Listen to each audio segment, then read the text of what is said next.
नमस्कार, मैं हूं शशि। आइए झारखंड की टॉप 25 प्रमुख खबर जानते हैं। झारखंड में 23 से 28 मई तक हवाओं के साथ बारिश का अलर्ट। झारखंड में आने वाले कई दिनों तक तेज हवाओं के साथ बारिश होगी। हवा की रफ्तार 40 से 60 किलोमीटर के बीच रहने का अनुमान है। यह जानकारी भारत मौसम विज्ञान विभाग के रांची मौसम केंद्र के प्रमुख अभिषेक आनंद ने दी है। अभिषेक आनंद ने बताया है कि 23 मई के लिए विभाग की ओर से ऑरेंज और येलो अलर्ट जारी किया गया है। झारखंड में कुछ जगहों पर गरज के साथ 50 से 60 किलोमीटर की रफ्तार से हवाओं का झोंका चलेगा। वहीं शनिवार 24 मई के लिए दो येलो अलर्ट जारी किए गए हैं। पहले अलर्ट में मौसम विभाग ने कहा है कि झारखंड के उत्तर पूर्वी भाग को छोड़कर शेष भागों में कहीं कहीं पर गरज और तेज हवाओं का झोंका के साथ वज्रपात होने का संभावना है। इन जगहों पर 40 से 50 किलोमीटर की रफ्तार से हवाएं चलेंगी। वहीं रविवार और सोमवार 25-26 मई के लिए भी मौसम विभाग ने येलो अलर्ट जारी किया है। कहा है कि उत्तर पूर्वी भागों में कहीं कहीं गरज और तेज हवाओं के साथ वज्रपात होने की संभावना है। मंगलवार और बुधवार 27-28 को राज्य में कहीं कहीं गरज और तेज हवाओं का झोंका चलेगा। वज्रपात होने की संभावना है। इस दौरान 40 से 50 किलोमीटर की रफ्तार से हवा चलने का अनुमान है। झारखंड कैबिनेट की बैठक में 10 प्रस्ताव पारित। अब सरकारी विभागों में आउटसोर्सिंग से मैन पावर रखने में आरक्षण के नियमों का पालन करना होगा। गुरुवार को हुई कैबिनेट की बैठक में Jharkhand man power procurement manual 2025 की स्वीकृति दी गई। इस नीति के तहत आउटसोर्स कर्मियों को अब कम से कम 5 साल के लिए अनुबंध किया जाएगा, जिसके बाद 3 साल का विस्तार संभव होगा। बता दें, आउटसोर्स कर्मियों को प्रति वर्ष 3% की वेतन वृद्धि मिलेगी। सर्विस प्रोवाइडर को आउटसोर्स कर्मियों को न्यूनतम वेतन देना होगा। आउटसोर्स कर्मियों की भर्ती में आरक्षण का अनुपालन किया जाएगा। आउटसोर्स कर्मियों को 4 लाख रुपए तक का एक्सीडेंटल ग्रुप इंश्योरेंस भी मिलेगा। जैप आईटी में ग्रीवेंस सेल का भी गठन किया जाएगा। कैबिनेट की बैठक में कुल 10 प्रस्तावों को मंजूरी मिली है। देवघर श्रावणी मेला को लेकर मुख्यमंत्री आज करेंगे मीटिंग। मुख्यमंत्री हेमंत सोरेन 11 जुलाई से शुरू होने वाले देवघर में श्रावणी मेले को लेकर 23 मई 2025 को उच्च स्तरीय बैठक करेंगे। बाबा बैद्यनाथ तीर्थ क्षेत्र विकास प्राधिकार के तहत यह बैठक दिन के 12 बजे से प्रोजेक्ट भवन में होगी। बैठक में श्रावणी मेले की तैयारी को लेकर सभी बिंदुओं पर चर्चा होगी। श्रावणी मेले में देश के विभिन्न क्षेत्रों से आने वाले श्रद्धालुओं को किसी भी प्रकार की दिक्कत न हो, इसको लेकर काफ़ी चर्चा होगी। सीएम की हाई लेवल मीटिंग में सभी विभाग के प्रधान सचिव, पुलिस महानिदेशक, आयुक्त दुमका, पुलिस उप निरीक्षक दुमका, निदेशक पर्यटन, उपायुक्त देवघर आदि कई पदाधिकारी उपस्थित रहेंगे। केंद्रीय योजनाओं का क्रियान्वयन कर रही राज्य सरकार। प्रधानमंत्री नरेंद्र मोदी ने गुरुवार को रांची रेल मंडल के गोविंदपुर रोड रेलवे स्टेशन का ऑनलाइन उद्घाटन किया। इसको लेकर गोविंदपुर रोड स्टेशन में कार्यक्रम का आयोजन किया गया था। इस मौके पर झारखंड के परिवहन मंत्री दीपक बिरुआ ने कहा है कि आज पूरा देश आज़ादी की 75वीं वर्षगांठ के जश्न में डूबा है। हम विकास का लंबा इतिहास लिखने जा रहे हैं। इसका नेतृत्व प्रधानमंत्री नरेंद्र मोदी कर रहे हैं। इसके लिए उन्हें साधुवाद। उन्होंने कहा कि गोविंदपुर स्टेशन में जनसभाओं को देखते हुए आने वाले समय में अधिक से अधिक ट्रेनों का ठहराव हो, यह रेलवे सुनिश्चित करे। राज्य सरकार केंद्र की योजनाओं को क्रियान्वयन कर रही है। राज्य में मुख्यमंत्री ग्राम गाड़ी योजना चलाई जा रही है, इसे और बेहतर किया जाएगा। वहीं पूर्व मुख्यमंत्री अर्जुन मुंडा ने कहा है कि अमृत भारत स्टेशन योजना के तहत रिकॉर्ड समय में गोविंदपुर स्टेशन को पूर्ण विकसित किया गया है। मुख्यमंत्री सारथी योजना से 45 युवाओं को मिला रोजगार। झारखंड कौशल विकास मिशन सोसाइटी की पहल मुख्यमंत्री सारथी योजना के अंतर्गत दीनदयाल उपाध्याय कौशल केंद्र कांके रोड रांची से प्रशिक्षण प्राप्त करने वाले 45 प्रशिक्षुओं को देश की प्रतिष्ठित कंपनी फॉक्सकॉन इंडिया में रोजगार मिला है। बता दें, प्रशिक्षण पूरा करने के बाद ये सभी प्रशिक्षु बेंगलुरु स्थित फॉक्सकॉन इंडिया के प्लांट में कार्यभार संभालने के लिए रवाना हुए। इससे पहले यह सुनिश्चित किया गया कि सभी लाभार्थी श्रमधन पोर्टल पर पंजीकृत हैं, ताकि भविष्य में उन्हें सरकार की अन्य योजनाओं का भी लाभ मिल सके। इस अवसर पर मिशन निदेशक शैलेंद्र कुमार लाल ने निर्देश पर चल रहे प्लेसमेंट अभियान के तहत युवाओं को रोजगार से जोड़ने की यह महत्वपूर्ण पहल की गई। प्रशिक्षण के बाद रोजगार सुनिश्चित करना झारखंड सरकार के कौशल विकास मॉडल का अहम हिस्सा बनता जा रहा है। बता दें, कार्यक्रम में यूएनडीपी के रांची जिला परियोजना सहायक अमित कुमार विनय ने प्रशिक्षुओं को प्रोत्साहित करते हुए कहा है कि हर नई शुरुआत एक अवसर होती है। जुलाई से निजी हाथों में खुदरा शराब की बिक्री। झारखंड में नई उत्पाद नीति को कैबिनेट से स्वीकृति मिलने के बाद अधिसूचना जारी कर दी गई। विभाग द्वारा उत्पाद नीति से जिलों को अवगत कराया जाएगा। जिला स्तर पर दुकानों की संख्या निर्धारित की जाएगी। दुकानों की संख्या उपायुक्त की देखरेख में तय होगी। राज्य में वर्तमान में 1452 खुदरा शराब की दुकानें हैं। दुकानों की संख्या 1600 तक हो सकती है। खुदरा शराब दुकान की बंदोबस्ती ई लॉटरी के माध्यम से होगी। इसके लिए सॉफ्टवेयर तैयार किया गया है। दुकानों की लॉटरी 15 जून तक शुरू हो सकती है। वहीं जुलाई से नई उत्पाद नीति के तहत खुदरा शराब दुकान का संचालन किया जाएगा। बता दें, राज्य में खुदरा शराब की बिक्री से 3000 करोड़ रुपए राजस्व का लक्ष्य निर्धारित किया गया है। नई उत्पाद नीति के तहत शराब बिक्री की निगरानी के लिए central command and central control की स्थापना की जाएगी। इसके तहत सभी खुदरा शराब दुकान, गोदाम व चेकपोस्ट की निगरानी सीसीटीवी कैमरे से की जाएगी। शराब आपूर्ति करने वाले वाहनों की निगरानी जीपीएस ट्रैकिंग के माध्यम से की जाएगी। शराब की बोतल पर लगे क्यूआर कोड के माध्यम से इसके असली और नकली होने की जांच की जा सकेगी। वहीं खुदरा शराब दुकानों में ऑनलाइन भुगतान को बढ़ावा देने की भी बात कही गई है। 520 बेड वाले आदिवासी छात्रावास का भूमि पूजन। झारखंड के छात्र छात्राओं का बेहतर भविष्य सुनिश्चित करने के लिए सरकार उन्हें हर संसाधन उपलब्ध कराएगी ताकि विद्यार्थी हर क्षेत्र में अच्छा मुकाम हासिल कर सके।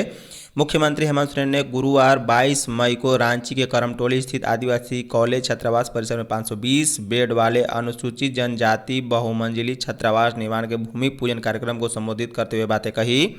मुख्यमंत्री ने कहा है कि स्कूल और कॉलेज की शिक्षा में नया आयाम जोड़ने की दिशा में सरकार लगातार काम कर रही है। मुख्यमंत्री ने कहा है कि कल्याण विभाग के सभी छात्रावासों का जीर्णोद्धार करने का सरकार ने निर्णय लिया है। इसी कड़ी में आज आदिवासी छात्रावास निर्माण की हमारी परिकल्पना भूमि पूजन के साथ साकार हो रही है। सीएम ने कहा, उस दिन हमें और भी खुशी होगी जब सभी आवश्यक सुविधाओं से संपन्न यह छात्रावास पूरी तरह बनकर तैयार होगा।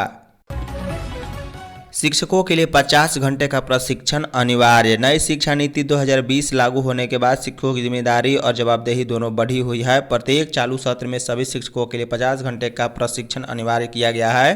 प्रशिक्षण नहीं लेने पर शिक्षक की प्रोन्नति और समय समय पर होने वाली वेतन वृद्धि को विभाग ने रोकने का निर्णय लिया है। बता दें, सत्र 2025-26 के लिए जिला शिक्षा एवं प्रशिक्षण संस्थान में प्रशिक्षण शुरू किया गया। प्रशिक्षण में जिले के सरकारी एवं गैर सरकारी सहायता प्राप्त शिक्षक शिक्षिकाओं को शामिल किया गया। जिले में सरकारी स्कूल के कक्षा 1 से 12वीं पारा शिक्षक सहित में लगभग 900 से अधिक शिक्षक कार्यरत हैं। विभाग एक शिक्षक के प्रशिक्षण पर कागज, कलम एवं अन्य चीजों पर कुल 150 रुपये खर्च कर रही है। पुलिस हिरासत में युवक की मौत पर बवाल। देवघर जिले के पालोजोरी थाना पुलिस की हिरासत में एक युवक की मौत हो गई है। युवक की मौत से आक्रोशित ग्रामीणों ने गुरुवार की सुबह पालोजोरी बाजार को बंद करवाया और करीब 2 घंटे तक जामताड़ा दुमका मुख्य मार्ग को जाम कर विरोध प्रदर्शन किया है। इस दौरान थाने पर पत्थरबाजी किए जाने की भी बात सामने आ रही है। मृतक युवक की पहचान थाना क्षेत्र के दुधानी गांव निवासी सुबेद मियां के 36 वर्षीय पुत्र मिराज अंसारी के रूप में हुई है। इस संबंध में परिजनों और ग्रामीणों ने बताया है कि मिराज अंसारी को पुलिस ने बुधवार को हिरासत में लिया था। उसे सारठ थाना ले गया था। परिजनों के मुताबिक जेल में मिराज के साथ मारपीट हुई है। इस मारपीट के दौरान मिराज को अंदरूनी चोट लगी जिससे उसकी मौत हो गई है। झारखंड में मानसून 5 से 7 जून के बीच। झारखंड में इस साल समय से पहले मानसून आ सकता है। इसका फायदा किसानों को मिलेगा। वे समय पर खेतों में बुआई कर सकेंगे और मानसून का लाभ उठा सकेंगे। यह कहना है भारत मौसम विज्ञान विभाग के रांची मौसम केंद्र के कार्यकारी निदेशक अभिषेक आनंद का। उन्होंने कहा है कि इस साल झारखंड में मानसून की गतिविधियां सामान्य रहने की उम्मीद है। इसका मतलब यह हुआ कि झारखंड के लिए मानसून को लेकर खुशखबरी है। मानसून जल्द आएगा और इससे खेती को बूस्ट मिलेगा। उन्होंने कहा है कि उम्मीद है कि इस बार झारखंड में मानसून की अच्छी बारिश होगी। अगर परिस्थितियों में कोई बदलाव नहीं हुआ तो काफ़ी अच्छी रहेगा मानसून। मौसम केंद्र के प्रमुख अभिषेक आनंद ने कहा है कि झारखंड में 5 से 7 जून के बीच मानसून के प्रवेश करने की संभावना है। मौसम वैज्ञानिक ने कहा है कि केरल में मानसून के प्रवेश करने के 10 से 12 दिन के भीतर झारखंड पहुंच जाता है। मानसून इस बार उम्मीद की जा रही है कि 25 मई तक मानसून केरल में दस्तक दे देगा। झारखंड में बनेंगे 3 केंद्रीय विद्यालय। केंद्र सरकार द्वारा झारखंड को बड़ी सौगात मिली है। गोड्डा सांसद डॉक्टर निशिकांत दुबे की मांग पर केंद्र ने देवघर, जरमुंडी और महंगामा में केंद्रीय विद्यालय खोलने की स्वीकृति दे दी है। केंद्रीय शिक्षा राज्य मंत्री जयंत चौधरी ने सांसद निशिकांत दुबे को 15 मई को पत्र भेजकर बताया कि केंद्र सरकार ने देवघर, जरमुंडी और महंगामा में केंद्रीय विद्यालय की मंजूरी दी है। सांसद ने 11 दिसंबर 2024 को लोकसभा में केंद्रीय विद्यालय खोलने की मांग की थी। केंद्र से स्वीकृति मिलने के बाद इन तीनों जगहों पर राज्य सरकार व जिला प्रशासन को जमीन उपलब्ध कराने का निर्देश दिया गया है। जनमुंडी में केंद्रीय विद्यालय खोलने के लिए जमीन का प्रस्ताव अभी तक नहीं आया है। खरसावां में जल संकट को लेकर सड़क जाम। खरसावा के मोनू टोला के ग्रामीणों ने गुरुवार को अपनी मांग को लेकर तलसाही चौक में करीब 2 घंटे तक सड़क जाम कर दिया। ग्रामीणों ने बताया है कि करीब 1 सप्ताह पूर्व तेज आंधी से पेड़ की एक डाली टूटकर मानू टोला में गिर गई। इससे एक सोलर संचालित जल मीनार धराशायी हो गई। साथ ही मोनू टोला के बीचों बीच पेड़ की डाली गिरने से ग्रामीणों के आवागमन में परेशानी का सामना करना पड़ रहा है। स्थानीय मुखिया से लेकर अधिकारी के यहां बार बार गुहार लगाने के बाद भी सड़क पर गिरे पेड़ की डाली को नहीं हटाया गया। ग्रामीणों ने बताया कि सोलर संचालित जल मीनार धराशायी होने से गाँव के लोगों को पानी के लिए परेशानी का सामना करना पड़ रहा है। श्वेता सिंह के वोटर और पैन कार्ड की हो रही जांच। बोकारो से कांग्रेस की विधायक श्वेता सिंह के 4 वोटर कार्ड और 2 पैन कार्ड की जांच शुरू हो गई है। झारखंड के मुख्य निर्वाचन पदाधिकारी के रवि कुमार ने चमोई के वोटर कार्ड की जांच के लिए बिहार के मुख्य निर्वाचन पदाधिकारी को पत्र भेज दिया है। वहीं 2 पैन कार्ड की जांच के लिए आयकर विभाग ने रिपोर्ट मांगी है। इसके अलावा झारखंड से बने अन्य वोटर कार्ड की भी जांच की जा रही। बिहार और आयकर विभाग से जांच रिपोर्ट आने के बाद इसे समेकित कर भारत निर्वाचन आयोग को भेजा जाएगा। विनय चौबे की तबीयत बिगड़ी, रिम्स में भर्ती। झारखंड में कथित तौर पर 38 करोड़ के शराब घोटाले में एसीबी के हाथों गिरफ्तार आईएएस अधिकारी विनय चौबे की तबीयत जेल में बिगड़ गई है। गुरुवार की शाम उन्हें रिम्स में भर्ती कराया गया।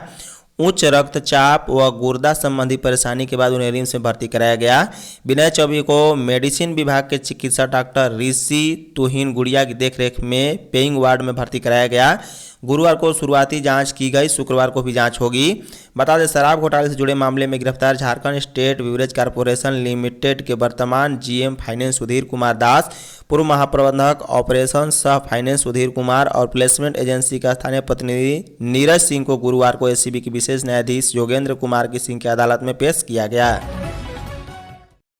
रांची के 2 लाख सर्वजन पेंशनधारियों को 1,000 रुपये जारी। रांची जिले के पेंशनधारियों के लिए अच्छी खबर है। मई महीने की पेंशन उनके बैंक खाते में भेज दी गई है। कुल 2,14,350 लोगों को इस महीने 1,000 रुपये मिले हैं। ये पैसे सर्वजन पेंशन योजना के तहत सीधे डीबीटी के जरिए भेजे गए।